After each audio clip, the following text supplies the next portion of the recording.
light this candle.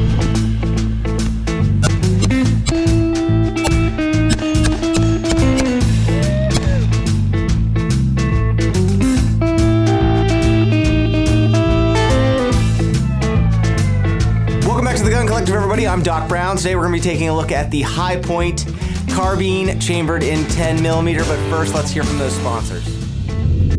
This week, the show is being brought to you by, well, you guys. If you're looking for a way to support the Gun Collective directly, you can do that on Patreon. If you feel like we are providing you at least $1 worth per month in entertainment or information, get signed up. If you get in at $5 a month or more, you're thrown into the Gun of the Month Club, where we give back every month with things like ammo and guns. To get early access to TGC content, as well as behind-the-scenes fun, pledge your support at patreon.com/theguncollective. Yep, you heard it right. Today we're going to be looking at the Hi-Point carbine chambered in 10mm with some sweet Realtree camo on it. Now, there's a lot of negative talk about Hi-Point. I'm sure you've heard it. It's for the poors. They don't work.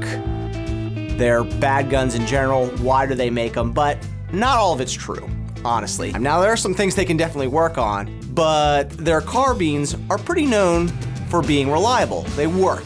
This one has a 17.5-inch barrel with a thread pitch at the end that is 0.57 by 28. This gun is big, bulky, it handles horribly. There are no ergonomics to be had out of the Hi-Point carbine. It feels terrible to shoot. The back of the stock has a rubber cheek pad that is very uncomfortable. It does more harm than it does good.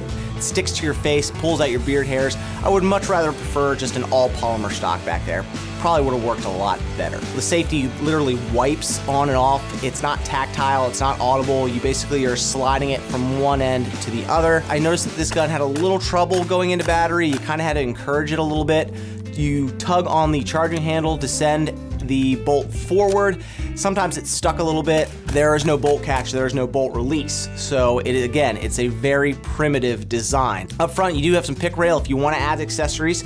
You have pick rail at the 6 o'clock position, and you also have it at the 12 o'clock position towards the rear, so red dots are an option. If you're not going to use a red dot, the iron sights on here are very primitive. They adjust by loosening a screw at the front and sliding that sight up and down.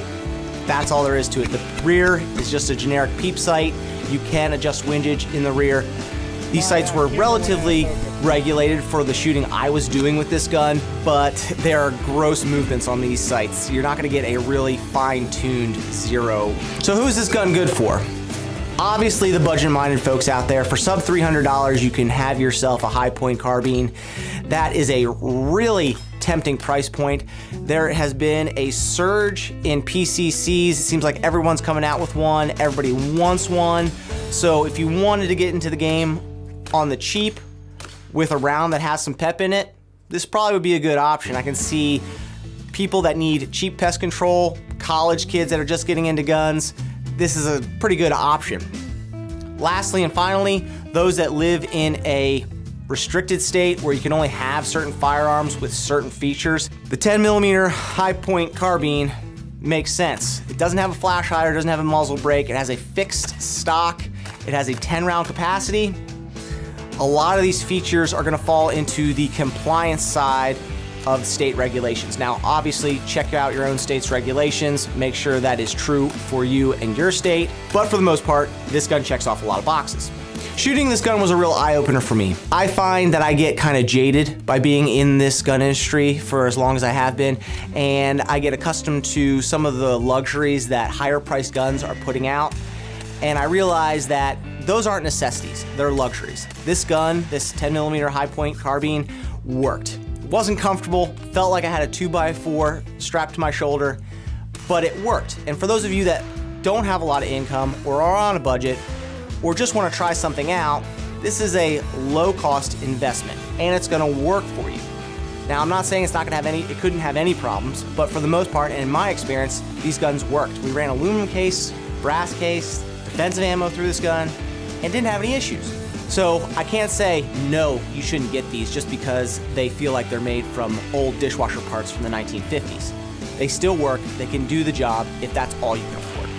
Guys, I know a lot of you out there have these. I want to hear from you what your experiences are down in the comments, so let's talk about it. Thank you guys for watching The Gun Collective.